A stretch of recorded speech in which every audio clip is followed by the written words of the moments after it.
This is the last question we're going to ask of this, me reading the answers, then we're going to have our friends in the media ask a few, and then get your own questions prepared in the back of your minds. But we'll finish this portion of the program with a question for Doug. Should we eliminate, cap, or continue to expand subsidies to the film industry?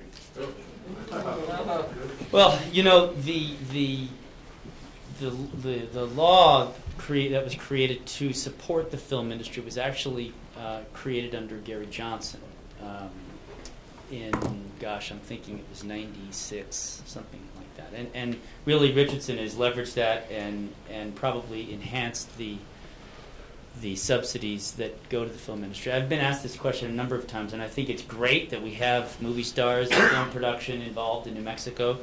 But if I'm not mistaken, and you probably have a better knowledge of this, I'm not sure if it's actually been determined that it's profitable for the state. There are conflicting studies on this. It's great that it has allowed New Mexicans to, at least many New Mexicans, to learn new skills and get involved in productions.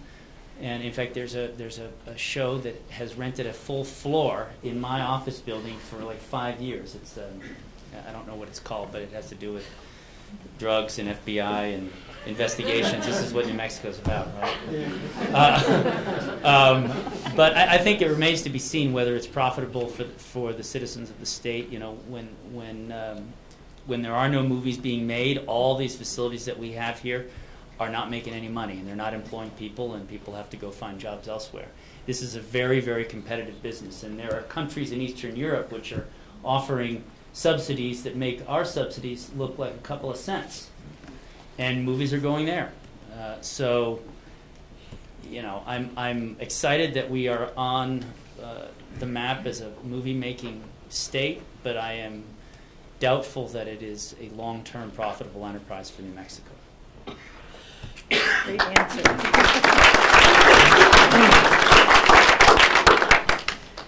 I may come at this with a little more anger. Because I was on the floor when we passed the 15% credit against expenses. Now, let me back up and tell you that I had part ownership of an audio and video production company in California, and that operated for 20 years. It was very interesting to watch the industry. And what I learned about were the bottom dwellers. These were the guys who wanted all the free stuff and didn't pay their bills. Well, did we invite them to New Mexico? Yes, we did. So, and there are good things. And please know, I like the industry. I love the creative side of it. But I was the only one on the floor when we were passing this 15% credit against expenses that voted no. And boy, did I feel like I was sticking out like a sore thumb. Because, you know, isn't it cool to have all the actors here? Well, yeah, it is cool. Well, that 15% credit against expenses is now a 25% credit against expenses. Let me rephrase that to you. How many of you own businesses in here? Just raise your hand. Okay, here's how a credit against an expense works. You turn in your expense and we give you 25% back right now today. That's what we are doing. That is not a rebate. That is not a credit. It is a credit against expenses. I actually think it may be unconstitutional. What we have returned so far in this industry is over $86 million. So, is an industry going to stay in a state that is offering 25 cents for every dollar that you spend? And I'm just going to ask you to think about how stable is this industry. That is not the only thing that we have done in this particular industry. We have interest-free loans. So far, and some of those loans were simply interest-free, and all they have to do is pay them back on time. And there's nothing on the back end. That is, we don't get a cut of the profits. We also have loans where we get a cut of the profits on the back end. Here are the two problems that we have. This comes from state dollars that are normally invested on your behalf in safe investments, and they yield on a regular basis between 6.5% and 8%. Well, you're out that money.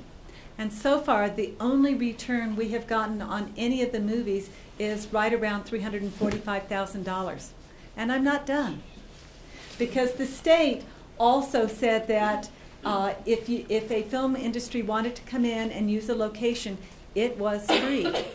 And we purchased tons of equipment and placed it at all of our universities, and that is free. We have driven media businesses out of business already in this state. And the bottom line is well, I'm grateful they are here, but I want businesses that can sustain themselves over time by themselves.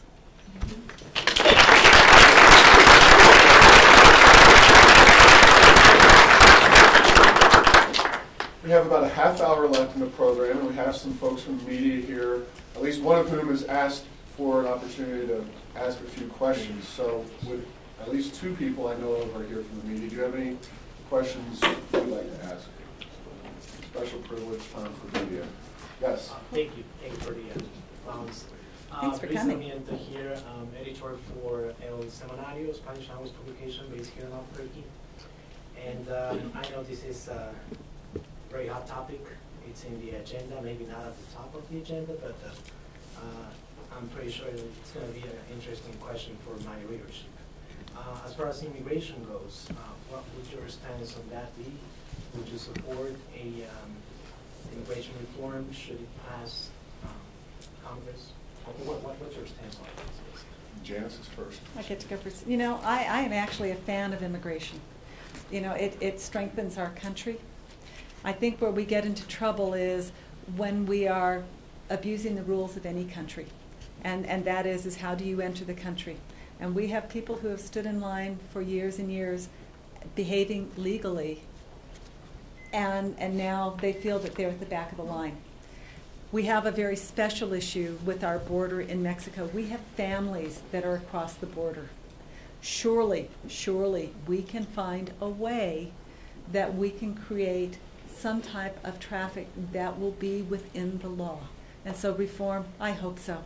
I do hope so, and very soon. I actually agree with Janice. I mean, we do have immigration laws on the books, and those are obviously federal responsibility. I think we benefit in this country through immigration if it makes sense, and we obviously have a policy right now that does not make sense. You know, it's funny. I was up in Raton, and I was having a candidate forum. Well, not a candidate. I was the only candidate. There you go. And there was a guy up there. He says, "We need to do something about immigrants. We need to get rid of all the illegal immigrants in New Mexico, except the ones that work for me." And I've heard that many times. I think we need a mechanism. You know, we have people who are talking about the fact that we provide services to illegal immigrants, and I think we need a mechanism where these people can be taxed on the money that they make in this country, instead of sending all of it back to Mexico, and those taxes should be used to at least in part support a lot of the services that they use in this country. But we definitely have an immigration problem, and we need a new policy in this country.